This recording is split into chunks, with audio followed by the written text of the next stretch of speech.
네, 오늘 더불어민주당과 미래통합당이 선대위 해단식을 가졌습니다. 민주당에선 총선 압승에도 책임감과 겸손을 강조하면서 내부 입단속을 강조하고 있고요. 통합당에선 지도부 책임론과 함께 당 해체를 검토한다는 이야기까지 나오고 있습니다. 네, 강병원 더불어민주당 서울 은평을 당선인 그리고 성일종 미래통합당 충남 서산 태안 당선인 모시고 이야기 나눠보겠습니다. 안녕하십니까? 네, 안녕하십니까? 안녕하세요. 두 분 모두 재선에 성공을 하셨습니다. 한 분씩 소회를 좀 말씀해 주시죠. 예, 지난 4년 의정활동을 긍정적으로 평가해 주신 서울 은평구을 유권자, 주민 여러분께 진심으로 감사드립니다. 국회의원으로서 좋은 법을 만들겠다고 약속을 드렸었는데요. 제가 미세먼지 특별법, 발암물질 저감법, 폭스바겐 저감법, 그다음 직장 내 괴롭힘 방지법 등 하는 그런 모습도 좀 평가해 주신 것 같고, 네. 우리 지역에 또 서울시립대 은평 캠퍼스를 유치하고 국립한국문학관 유치하고 그리고 뉴타운 지역의 학급 감염을 해소하고 그리고 또 지역의 수건인 신분당선 서북부 연장선 사업을 예비 타당성 대상 사업으로 만들었던 것 등 이 지역의 현안을 해결하기 위해서 노력했던 모습들을 긍정적으로 평가해 주신 것 아닌가 생각이 듭니다. 이 코로나 와중에도 제대로 좀 찾아뵙지 못했음에도 불구하고 재선으로 만들어서 정말로 감사드리고요. 21대에서도 일하는 국회의원 강병원의 모습으로 꼭 다시 한번 좋은 평가를 받도록 하겠습니다. 고맙습니다. 네. 목이 많이 쉬신 것 같아요. 성 당선인님 어떠십니까? 소감 말씀 부탁드리죠. 예, 정치를 왜 해야 되는지 저는 초선에 시작을 할 때 굉장히 고민을 많이 했었는데, 정치하려고 한다면 이제 약자 편에 서야지요. 네. 그리고 우리 지역 주민, 국민들에 대한 여러 가지 성김의 정치를 해야 한다고 생각을 합니다. 저는 4년 동안 일을 하면서 지역에 많은 묵혀져 있었던 일들도 많이 했지만 비교적 가까이 다가가서 주말이면 제가 늘 지역에 있었습니다. 그리고 현장에 있었고 또 어려운 소외된 이런 계층들에 대한 그런 활동들을 많이 했었는데, 아마 이번 선거할 때 그러한 부분들을 이렇게 평가를 해주신 거 아닌가 하는 생각을 하고 있습니다. 그래서 네. 앞으로도 그렇게 하도록 하겠습니다. 예, 네. 두 분 모두 목소리 상태가 좋지는 않은데 아마도 선거운동 기간에 현장에서 그만큼 많이 뛰었다는 의미로 우리 시청자분들께서 이해를 하실 것 같습니다. 네. 근데 성 의원님께서는 당의 상황을 봤을 때 당선의 기쁨을 좀 마음껏 누리기는 또 힘들지 않을까라는 생각도 드는데요. 어떻습니까? 네, 그렇습니다. 지금 이제 여당의 압승으로 끝났지요. 선거라고 하는 것은 결과를 국민들이 내시는 거니까 국민님께서 주신 이 결과물들에 대해서 저희가 존중을 하고 또 우선 압승을 한 여당한테 축하한다는 말씀을 저는 드리겠습니다. 앞으로 이 입법부가 상당히 중요한데 이미 행정부와 사법부가 이렇게 장악이 되어 있는 상태에서 그 입법부마저 과반수로 이렇게 돼 있는데, 앞으로 저희가 굉장히 해야 할 일들이 험난하고 어려울 것으로 봅니다. 여당도 이제 커지게 되면 그 커지는 여당의 힘대로 자기 마음대로 또 이게 갈 수는 없는 거거든요. 이 부분은 이제 국민께서 견제하실 수밖에 없다. 그래서 제가 볼 때는 국민들께서 바라시는 게 무엇인지, 대의 명분이 무엇인지, 국가적 목표가 선명하게 섰는지 이런 부분을 가지고 국민한테 직접 호소하면서 갈 수밖에 없지 않겠나는 생각을 가지고 있습니다. 네. 좀 무겁습니다. 네, 이제 그 두 분 다 소감을 들었으니까 본격적으로 이제 토론 이어가도록 하겠습니다. 일단 이번 총선 과정에서 이제 민주당 같은 경우에는 국정 안정을 호소를 했고, 통합당 같은 경우에 정권 심판을 호소를 했지 않습니까? 근데 결과적으로는 이제 국민의 표심은 이제 집권 여당의 압도적인 압승을 안겨줬습니다. 각각 승패 요인 분석하는 게 좀 있을 것 같은데, 먼저 강 당선인님 어떻게 보십니까? 저는 그 사전 투표에 1,170만 명이 참여하는 걸 보면서요, 네. 깜짝 놀랐습니다. 이 깜짝 놀랄 만한 총선 결과가 나오겠구나라고 생각을 했거든요. 아마 제가 봐서는 이 코로나 국난 극복 과정에 이 정부 여당 힘을 실어줘야 된다라는 국민의 마음이 여기에서 표출되는 것이 아닌가라는 생각이 들었습니다. 이 코로나 과정에서 좀 안타까운 게 많이 있습니다. 우리 초기에 좀 마스크 대란이 났을 때 그 야당에서 저희를 어떻게 비판을 했냐면요. 네. 대만의 예를 듭니다. 대만은 이렇게 일주일에 2장씩 주면서 이렇게 잡음 없이 마스크 대란을 하고 있는데 여당 뭐 하는 거냐 막 공격을 했죠. 정부 여당에서 그 정책을 받아서 우리도 그 약국을 통해서 오부제를 하지 않았습니까? 네. 그랬더니 바로 입장을 바꿔가지고 문제인식 사회주의 정책을 한다고 얘기를 합니다. 긴급 재난지원금 얘기가 나오니까 뭐라고 얘기했냐면 이 총선용 매표행위라고 얘기를 합니다. 근데 이제 황교안 대표도 전 국민에게 다 주자고 얘기를 하는 거거든요. 이 정말 이 국난을 앞에 두고 여전히 발목 잡는 걸 보면서 우리 주권자들이 도저히 참을 수 없었다고 저는 생각을 합니다. 네. 이럴 때는 정말 여야를 가리지 않고 정치권 힘을 모아줘야 되는데 정말 20대 국회 내내 그런 모습을 봐왔는데 이 코로나 와중에서도 전 세계의 칭찬을 받고 있는 와중에서도 그런 모습을 보면서 국민들이 도저히 참을 수 없었다.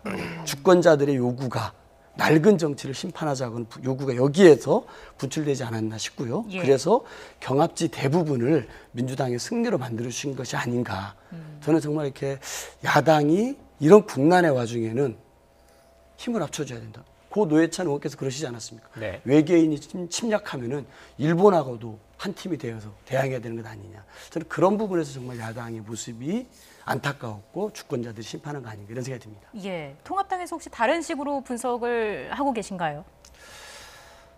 제 개인적인 생각은 코로나에 대한 협조가 부족했다 이런 거 같지는 않고요. 네. 그 우리 당의 반성이나 쇄신에 대해서 제대로 했는지 그리고 국민들께서 변화와 혁신을 하라고는 명령을 내렸는데 네. 이 부분들이 저희가 부족했던 것이죠. 네. 그 단적인 예가 예를 든다면 공천 과정에 여러 가지 문제점이 불거졌고요. 또 막말이 있었고 이런 부분에 대한 분명한 국민들의 메시지였다라고 생각을 합니다. 네. 그리고 또 당의 여러 가지 그 선거를 치러가면서 전략적 부재가 있었고요. 네. 그래서 이런 총체적인 문제가 아니었나 생각을 하고 저희 당의 가장 실패의 원인은 국민의 마음을 정확하게 읽어야 한다. 이 사회적 약자편에 서서 국민이 요구하는 것이 뭔지 또 그 요구하는 거에 정책이나 정치인들의 언행들이 따라가고 있는지 네. 이런 부분들에 대해서 저희가 굉장히 미숙했고 부족을 했다고 생각을 합니다. 그래서 앞으로 당의 변화와 혁신도 바로 이 부분에 맞춰서 사회적인 약자편에 서고 그리고 국민들이 요구하는 그러한 측면에 저희가 정책도 내고 하면서 저희가 맞춰가야 한다고 생각을 합니다. 네. 지금 이제 황교안 대표 화면 지금 나오고 있는데 이제 말씀하신 거 외에 지도부 책임론도 좀 불거지고 있는 것 같습니다. 그래서 황교안 대표는 이미 이제 당직에서 물러나겠다는 뜻을 이제 선거 당일날 밝힌 거고 결과가 나오면서 밝혔고 이제 그것에서 더 나아가서 뭐 탈당이든 더 큰 책임을 져야 한다 이런 그 의견도 이제 곳곳에 좀 나오고 있는 것 같은데 의원님께서는 어떻게 보십니까? 책임지는 부분이야 이미 다 내려놓으시지 않았습니까? 네. 그러니까 그 부분에 대해서 정치적인 모든 책임은 지고 사퇴하셨다고 보고요. 일각에서 여러 이야기들이 있는데 그것은 다 자유의지에 달린 겁니다. 네. 그거를 어떤 의원이든 그 누구든 강요할 수는 없을 거다. 네. 그런 면에서는 당 대표가 이제부터는 정치적인 역량이나 능력을 다 국민께서 평가를 하셨기 때문에 네. 그건 누가 어떻게 얘기하든 간에 그 평가는 이미 국민들께서 내리신 거 아닌가 하는 생각을 갖고 있습니다. 지금 당 해체를 해서 아예 재창당 수준으로 가야 된다 이런 얘기까지 나오거든요. 어떻게 보세요? 저는 이 집이 불났는데 불 타다가 망한 걸 끄고 이 집을 다시 보수해 쓰느냐 아니면 완전히 소실됐으니 새로 건축하느냐의 문제라고 생각을 합니다. 네. 제가 볼 땐 이미 다 소실이 돼가지고요. 여러 번 불이 났었습니다. 매번 고쳐서 썼습니다. 그게 이번 결과로 참패한 거 아닌가요? 그래서 아예 그냥 이러한 위기가 왔었을 때는 새로운 디자인으로 새롭게 시작하는 게 맞겠다는 생각을 가지고 있습니다. 네. 재창당을 하는 게 맞다. 해체를 하고 재창당하는 게 맞다. 이 말씀이시죠? 재창당이 됐든 이 그릇 이 여러 가지 이렇게 고민할 거 없이요. 네. 그릇 이 형태 놓고 이런 걸 할 거 없이 어떤 형태로든 처음보다 다시 한번 고민할 필요가 있다고 생각을 합니다. 예, 네. 어쨌든 변화와 혁신이 필요하다라는 말씀을 해주셨고요. 그 민주당 같은 경우는 이번 선거까지 4연승을 거뒀습니다. 일각에서는 긴 시간 동안 중도층을 공략한 게 유효하지 않았냐 이런 목소리도 제기가 되고 있는데 이에 대해서는 어떻게 보고 계신가요? 제가 봐서는 그 얘기도 맞다고 생각이 들고요. 네. 제 생각을 좀 말씀드려보면은 저는 이렇게 박근혜를 다시 부활시켰던 게 저는 이게 중도층의 마음을 너무 크게 흔들었다라고 생각을 합니다. 네. 어쨌든 우리나라 역사에서 불행한 역사이긴 합니다. 현직 대통령이 탄핵을 당했다라는 것은. 하지만 그 과정을 보면은요, 이 주권자들이 광화문에 촛불을 들고 주권자가 심판을 한 겁니다. 그리고 우리 입법부에서도 압도적인 다수가 그 심판을 했고요. 우리 또 사법부가 그 판단을 최종적으로 하지 않았습니까? 네. 그러면 국민과 입법부, 사법부가 이미 심판한 이 박근혜 대통령 탄핵에 대해서 이 미래통합당이 끊임없이 대통령 탄핵을 부정하는 모습을 계속해서 보여왔습니다. 그리고 도로 친박당의 모습, 도로 박근혜 당의 모습을 보이는 걸 보면서 저는 이 주권자들의 분노가 저는 결집됐다고 봅니다. 이 문재인 대통령이 당선됐을 때 압도적인 차이로 당선되지 않았습니까? 이거를 봤음에도 불구하고 이 주권자들의 그런 결정을 또다시 부정하려고 하는 미래통합당의 여러 행보, 발언들, 이런 것들을 보면서 저는 이 중도층이 그 당에게 또 한 번 과거로 돌아갈 기회를 줄까요? 저는 불가능한 선택을 미래통합당이 함으로써 패배를 자초하지 않았나라고 생각이 됩니다. 저는 그렇기 때문에 16대 총선, 대선, 지방선거, 이번 총선까지 네. 저희 더불어민주당에게 많은 국민들이 힘을 실어준 것. 그래서 우리 정치가 이제는 이 국민 수준에 맞게끔 삼류, 하류에서 저는 좀 높아져야 됩니다. 그것은 무엇이냐면은 이 국민의 뜻을 철저하게 잊고 따르는 것이라고 저는 생각이 됩니다. 저는 해결책은 이거밖에 없다 생각합니다. 제가 볼 때는 이제 야당 심판론이 나왔잖아요. 네. 어떠한 정치학 그 교과서에도 야당 심판이라는 건 없는 것이지요. 네. 그런데 이번 케이스는 저는 야당 심판을 당했다고 봅니다. 네. 여당이 잘한 게 없거든요.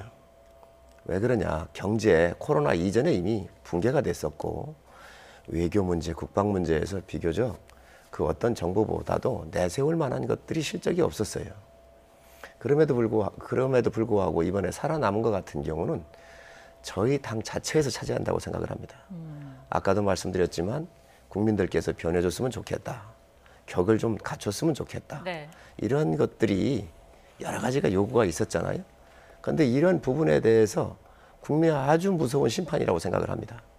그래서 이번 총선을 통해서 저희가 확실하게 변화와 쇄신에 대한 몸부림이 없으면 이제 생존할 수가 없겠구나 하는 생각을 갖고 있습니다. 네. 지금 이제 또 변화된 정치 지형에 대해서 한번 또 얘기를 좀 해봐야 될 것 같은데요. 그 지금 정치의 세력의 주류가 보수에서 진보로 넘어갔다. 뭐 이런 얘기도 있고 하는데 준비된 그래픽이 있습니다. 정당 비례대표 득표율 그래픽 보면서 한번 설명해드리도록 하겠습니다. 네, 지금 보시면 그 정당 비례대표 득표율입니다. 현재 미래한국당이 이제 당별로 놓고 봤을 때는 33.84%로 이제 1위를 기록을 했는데 이제 이념 성향별로 놓고 보면 이제 범보수, 범진보로 나눴을 경우에 범진보의 득표율이 좀 높은 걸로 좀 분석이 되고 있거든요. 어떻게 보십니까? 이제 정치 지형, 우리 유권자들의 이념적인 성향이 바뀐 시점이라고 보십니까? 저는 이제 대한민국 사회 주류가 교체됐다 네. 이런 기사들, 분석 네. 기사들을 많이 봤는데요. 저는 충분히 좀 그런 부분이 있다고 보고 이 연이어서 큰 선거 4번을 저희 더불어민주당이 이겼다라는 것은 네. 지금까지는 어쨌든 보수가 더 강력하다라고 다 알고 있었고 그만큼 또 보수 쪽으로 많은 국민들께서 표도 몰아주시지 않았습니까? 근데 이제 연이어 4번 이상 보수가 패배하고 범진보 진영이 더 많은 표를 가져간다는 것은 뭔가 우리 국민들의 그만큼 수준이 높아졌다고 생각이 듭니다. 최근에 제가 60대 이상으로 이제 선거 여론조사를 하면 60대 이상으로 분석을 하시잖아요. 저는 네. 60대만을 따로 한번 떼서 분석해 볼 필요도 있다고 생각이 네. 듭니다.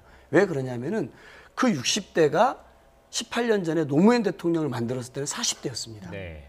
노무현 대통령을 만들었던 주력이 40대 아니었겠습니까? 이분들이 지금은 60대가 돼 있는 겁니다. 과연 그분들이 우리 대한민국 사회에서 원하는 게 무엇이었을까요? 과거로 돌아가는 것이었을까요? 미래로 가는 것이었을까요? 저는 그분들의 40대의 다수가 노무현을 만들었고 그 다수가 지금 60대가 돼 있습니다. 그들이 지금 대한민국 사회의 모습을 보면서 얼마나 답답했겠습니까? 내가 40대 때 얼마나 어렵게 그 노무현 대통령을 당선시키고 우리나라가 한 단계 더 높아지길 바랬는데 이명박, 박근혜 되돌아가는 모습. 그리고 최근에 20대 국회에서 맨날 싸움만 하고 망언이 나오고 막말이 나오고 이러는 모습도 보면서 저는 분통이 터졌을 거라 생각합니다. 저는 이 60대까지도 네. 이제 우리 국민들이 새로운 정치를 원한다. 60대는 따로 떼볼 필요도 있다고 생각이 듭니다. 저는 그런 의미에서 우리 대한민국 전체의 주류가 우리 사회의 미래, 변화에 대해서 더 강력한 목소리를 당당하게 내고 있는 큰 변화가 이번 선거에서는 확인됐다고 생각합니다. 예, 성 의원님께서는 어떻게 보십니까? 수치로 나온 결과들이야 뭐 다 신뢰할 만하지 않겠어요? 네. 특히 투표 결과이기 때문에. 그래서 지금 지형적으로 보면 분명히 진보의 스펙트럼이 좀 넓어졌구나라고 하는 이 결과치에 대해서는 다 받아들여야 되고요. 네. 또 그게 전 사실이라고 봅니다. 그런데 우리가 중간지대에 있는 분들이 있어요. 이쪽을 찍었지만 얼마든지 또 이 정권이 실패를 하거나 정권이 잘못하는 것이 드러나면 이분들은 바로 돌아올 거예요. 그래서 이 중간지대에 있는 이 분들에 대한 여러 가지 흐름을 보면 저희한테 기대를 많이 했잖아요. 빠른 변화도 좀 하고 제대로 좀 그 여당을 견제도 좀 해라 이랬는데 이번 선거는 야당을 심판한 선거였기 때문에 저희가 이 변화하는 모습에 또 그 강도에 따라서 이 중간지대는 상당 부분 고정화되어 있는 분들이 아니고 얼마든지 넘어올 수 있고 또 중간지대로 올 수 있다고 생각을 합니다. 그래서 뭐 그렇게 실망할 필요는 없을 텐데 가장 중요한 건 저희가 잘못한 것을 한번 냉철하게 또 수치적으로 고민을 해볼 필요가 있죠. 네. 네. 연동형 비례제 얘기도 좀 한번 해보겠습니다. 원래 그 도입 취지와 달리 사실 이제 두 분 다 이제 거대 양당에 계신 분들이긴 한데 뭐 꼼수 정당 뭐 이런 비판도 있었던 게 사실이고요. 실제로 선거 결과를 보니까 군소 정당은 이제 몰락한 모습을 보였습니다. 선거법 이대로 둬도 괜찮을까요? 어떻게 보십니까? 저는 어쨌든 이 정당 지지율에 맞게끔 네. 국회의원의 의석수를 이렇게 구성하려고 하는 노력은 꼭 민주주의 사회에서 다양성의 차원에서도 필요하다고 생각합니다. 네. 이번에 만들었던 선거제라는 것이 그런 취지를 좀 살리기 위해서 노력은 했습니다만 네. 결과적으로는 그렇게 되지 못했습니다.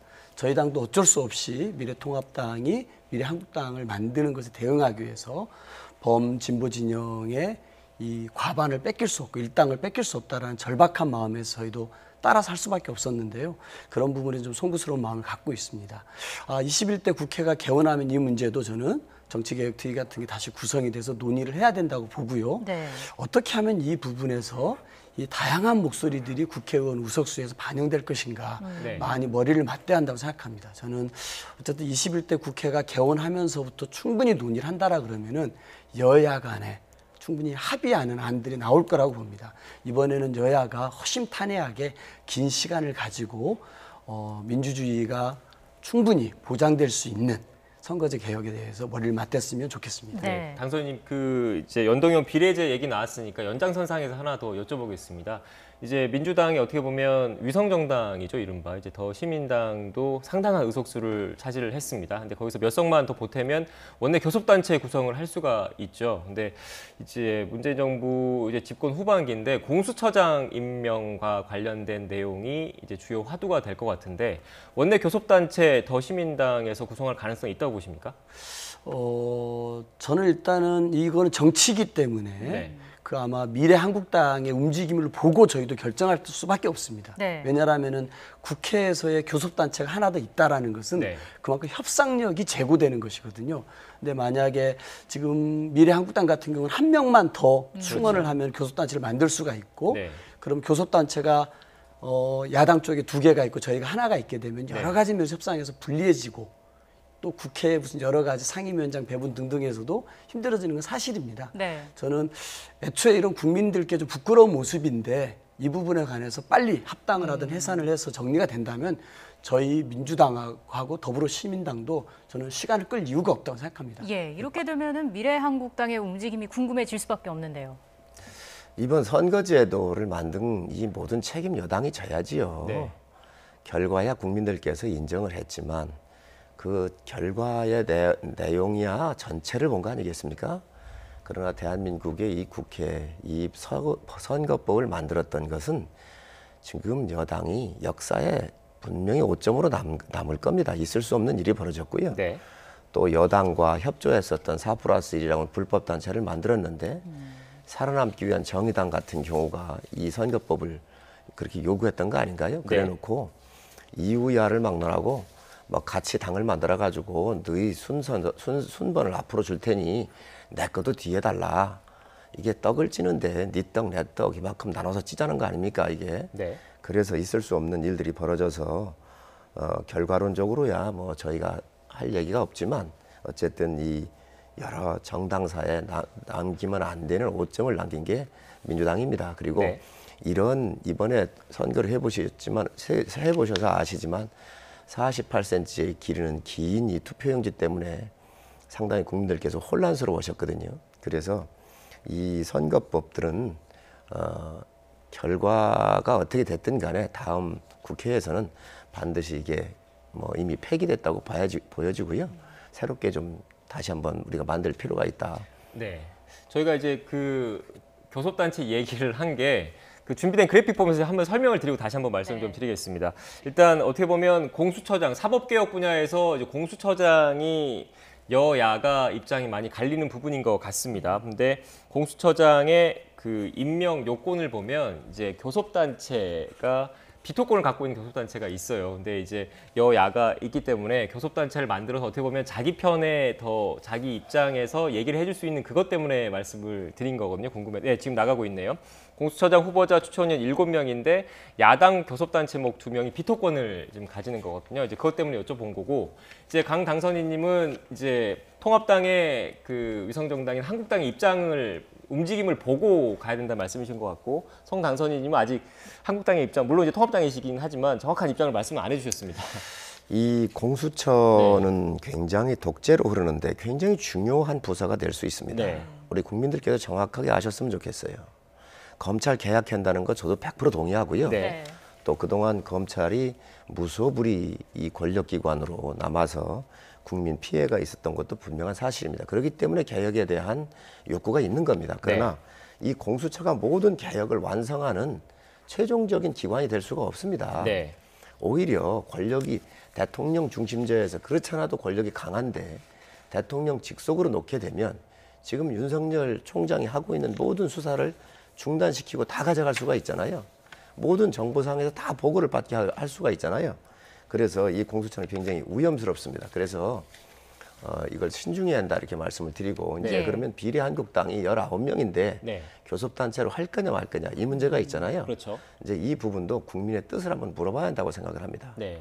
예를 들면 공수처 같은 경우 견제하는데 조금이라도 더 야당으로서 쪼그라들었지만 그 기능이 살아서 움직일 수 있는 기능이 존재해서 가는 게 좋은지 아니면 합쳐서 가는 게 좋은지 이 판단들은 좀 시간을 두고 이렇게 보면 될 것 같고요. 네. 하여튼 힘이 상당히 부족해 있습니다. 야당이. 네. 이제 여당은 거대 야당의 과반수가 넘어섰기 때문에 여당이 좀 큰 길로 당당하게 가시고 또 야당이 가는 길에 문제가 있는 걸 저희가 또 제기하면서 국민 편에서 수합하는 기능이 잘 이루어졌으면 좋겠습니다. 네. 제가 한 말씀 드려도 될까요? 예. 이제 성일종 의원님 뭐 이렇게 이 선거 패배에 대해서 이제 진솔하게 인정해 주시는 말씀 제가 감사하게 생각하고 저도 겸손하고 좀 책임감 있게 해야겠다 이런 생각이 듭니다. 근데 이제 그런 말씀 중에 좀 아쉬운 얘기가 있습니다. 아까 말씀하실 때 서두에 행정부 사법을 장악했는데 입법부까지 장악을 했다. 이런 말씀하셨고 선거제 개편에 대해서 여당의 책임을 물으셨습니다. 공수처에 대해서도 이게 독재로 흐르고 무슨 뭐 그런 얘기를 또 하셨는데 현재 이런 인식에 대해서 저는 다시 한번 되짚어봐야 되지 않을까 싶습니다. 국민의 선택이었습니다. 이걸 장악이라고 할 수 있겠습니까? 국민이 공수처 설치에 대해서 70% 80%가 원했던 겁니다. 근데 국회에서 이렇게 험난한 과정을 패스트트랙까지 거쳤던 이유는 이 국민은 70% 80%가 원하는 법안인데 한국당이 국회에서 40%가 넘는 쪽수, 의석수를 갖고 있었기 때문에 20대 국회에서 공수처 설치법이 그렇게 힘들었던 거거든요. 그런데 국민이 이제 더불어민주당에게 이렇게 많은 의석을 줬다라는 것은 과연 한국당은 어떻게 생각해야겠습니까? 미래통합당은 이제 이런 것을 장악했다, 민주당 책임이다, 공수처가 독재로 가는 기구다 이런 생각에서 내가 틀렸던 거 아닐까? 국민들하고 내가 너무 다른 생각을 하고 있는 것 아닌가? 저는 이런 생각을 먼저 하시는 게 맞지 않겠나 생각이 듭니다. 저 우리 강 의원님 이야기에 대해서 그렇게 반론 제기하고 싶은 생각 없고요. 뭐 충분히 그렇게 반론하실 수 있습니다. 그러나 중요한 것은 국민께서 검찰의 개혁을 요구하고 있는 거예요.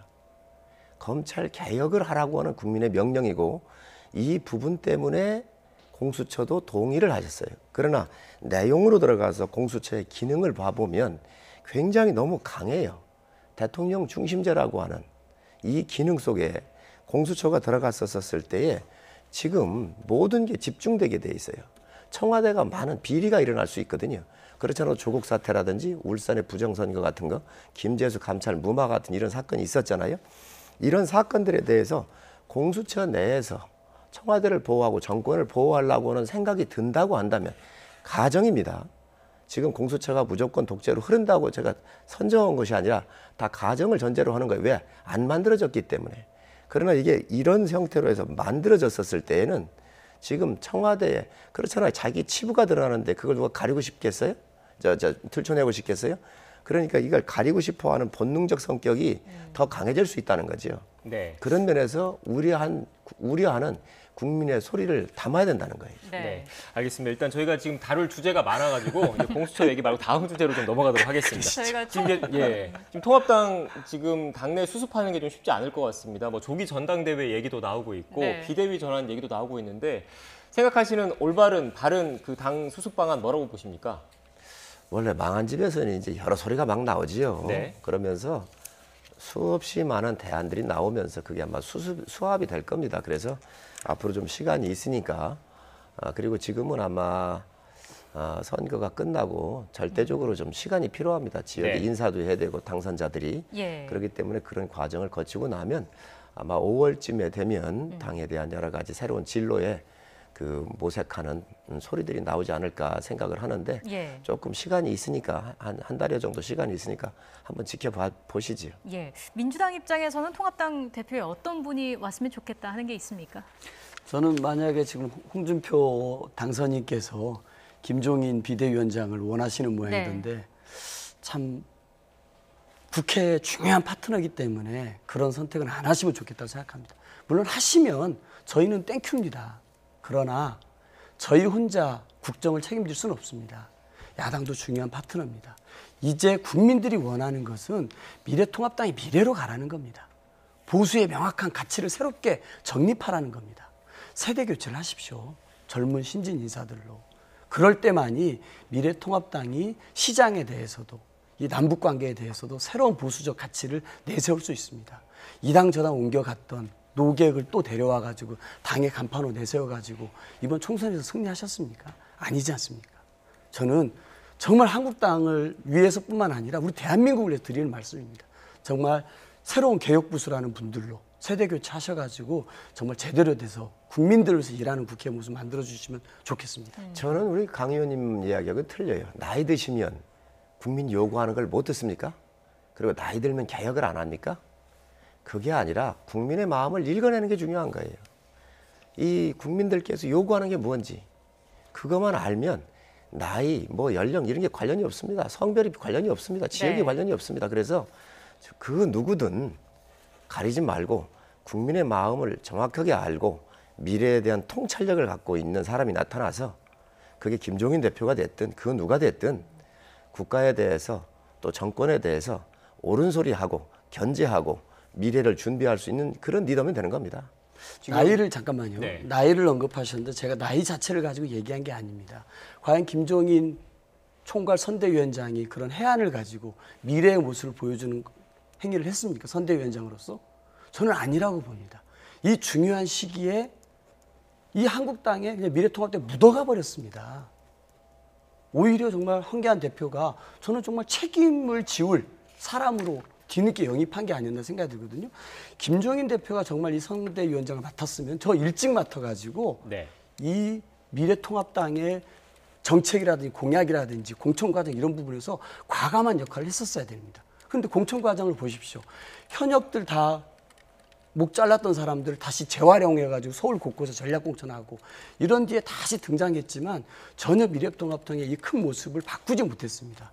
왜? 이분 자체가 오락가락 하시면서 정치를 해왔고 어느 국민들 보면서 이렇게 정치 지도자로서 존중하고 있지 못한 상황입니다. 이런 분들에게 또 맡겨서는 우리 국정의 중요한 파트너인 야당의 모습이 또 망가질까 봐 충정해서 드리는 말씀입니다. 예. 저는 강 의원님은 좀 틀립니다. 우리 일찍 맡기셨으면 네. 이 판을 좀 어느 정도 균형이 있을 수 있었겠다는 생각을 가지고 있습니다. 왜 그러냐면 15일 남겨놓고 맡으셨잖아요. 이미 공천도 다 마무리가 됐고 선대위원장으로 선거를 주의하는 자리이지 공천에 대해서 그리 왈가왈부할 수 있는 자리가 아니잖아요.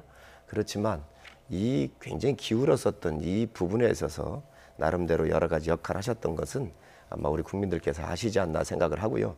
또 김종인 대표께서 굉장히 개혁적이십니다.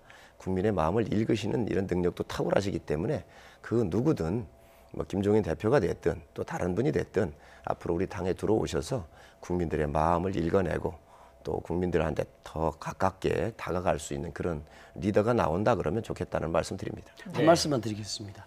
박근혜 대통령이 대통령 당선될 때 최대 공약이 뭐였는지 아십니까? 경제민주화였습니다. 이거를 만들었던 게 김종인 아니었습니까? 그런데 박근혜 대통령 시절에 경제민주화대에서 통과된 법이 있었습니까? 뭐가 됐습니까? 소득의 양극화, 불평등과 더 커졌습니다. 그래서 문재인 대통령 시절에 소득적 성장을 들고 나온 것 아닙니까? 최저임금 인상을 얘기하고 네. 이런 얘기를 했습니다. 저는 책임질 수 없는 정치인이라는 게 이미 드러났는데 왜 자꾸 그 부분에 대해서 애착을 갖는지 안타까워서 드리는 말씀입니다. 또 반론은 안 할 수밖에 없는데 여기까지만 반론 듣겠습니다. 시간이 얼마 남지 않아가지고. 경제 민주화를 하셨는데 예. 그걸 받아들이지 않았던 것은 그때의 정권이시지요. 김종인 대표는 그거를 실행할 능력도 없었고 반영할 힘도 없었습니다. 그 부분을 정확하게 우리가 알고 가야 된다는 말씀 제가 드립니다. 네. 지금 또 현안 관련된 질문을 안 드릴 수가 없는데 지금 코로나19 사태 속에서 이번 총선이 치러졌지 않습니까? 그래서 여야 모두 이제 긴급 재난지원금에 대해서는 동의를 했습니다. 근데 정부가 추경안을 이제 냈는데 원만하게 뭐 처리되겠죠? 어떻게 보십니까? 저는 당연히 네. 해 주셔야 한다고 생각합니다. 처음에 저희가 이 얘기가 나왔을 때 아까도 말씀드렸습니다만 총선용 매표 행위다, 네. 포퓰리즘이다, 강력한 반발이 있었습니다. 그런데 그 이후에 이 의견을 받아들이지 않았습니까? 네. 황교안 대표 같은 경우는 전 국민 다 주자 그랬고 저희 당도 너무 감사해서 그럽시다라고 했습니다. 그렇죠? 정부와 다른 얘기를 집권 여당이 꺼낸 겁니다. 저는 이런 상황이 됐습니다. 이제 또다시 같은 목소리를 낸 이 정치권이 또 정권 발목 잡고 여당 발목 잡기 위해서 다른 목소리를 낸다라면 얼마나 국민들이 힘들겠습니까? 저는 이 과정에서는 같은 목소리 내주는 게 맞습니다. 네. 그래서 국회에서 정부는 소득 70%까지만 주는 안을 추경안을 정부로 국회로 갖고 왔습니다만 여야가 국회에서 추경안을 심사하는 과정에서는 전 국민에게 빨리 줄 수 있는 그 방안이 약속했던 대로 국민에게 빨리 저는 마무리 지어서 빨리 추경 처리했으면 저는 좋겠습니다. 여당이 그런 말씀을 좀 안 하셨으면 좋겠어요. 언제 야당이 발목을 잡았습니까? 우리가 다 주자 그랬어요. 빨리 주라고 그랬어요. 우리가 마치 안 주자는 것처럼 선거가 끝났는데도 그렇게 표현을 하시면 이건 굉장히 문제가 있습니다. 그 긴급 재난지원금 같은 경우는 저는 신속하게 이루어져야 된다고 생각을 합니다. 네. 그래서 야당이 발목을 잡을 이유가 없어요. 옛날에도요. 춘궁기가 왔거나 아주 위기적 상황이 왔으면 창고를 열어서 구hul미를 갖다가 국민들 먹고 살게 해줬잖아요. 우리가 그걸 알고 있습니다. 그런데 이 부분에 대해서 조금 고민했던 부분은 뭐냐면 우리가 지금 정상적으로 대기업에 다니거나 공직에 계신 분들 이런 분들은 급여가 다 나오지 않습니까? 이분들이 가장 직접적인 피해를 본 당사자는 아니란 말이죠. 간접 피해는 있어도. 근데 직접적 피해를 받게 된 소상공인들, 자영업자들, 예를 들면 방과후 학교 선생님들 굉장히 많습니다. 이런 부분들은 소득이 떨어져가지고 정말 어려워요. 그럼 이분들은 시작에서부터 피해의 시작에서부터 끝까지는 정부가 전 지원을 해야 한다고 생각을 해요. 네. 그것도 그저 일괄적으로 하지 말고 네. 선별적으로 상당히 많은 그 예전에 네. 받던 급여의 수준에 네. 80%가 됐든 100%가 됐든 네. 국민적 합의를 거쳐서 아주 신속하고 과감하게 이루어진다고 생각을 해요. 네, 감사합니다. 일단 강 의원님 먼저 발언을 했고 이제 성 의원님으로 마무리됐으니까 여야 공평하게 오늘 토론이 진행됐다는 점 말씀드리고요. 지금까지 강병원 더불어민주당 서울 은평을 당선인 그리고 성일종 미래통합당 충남 서산태안 당선인과 함께 이야기 나눠봤습니다. 다시 한번 당선 축하드립니다. 고맙습니다. 고맙습니다. 감사합니다.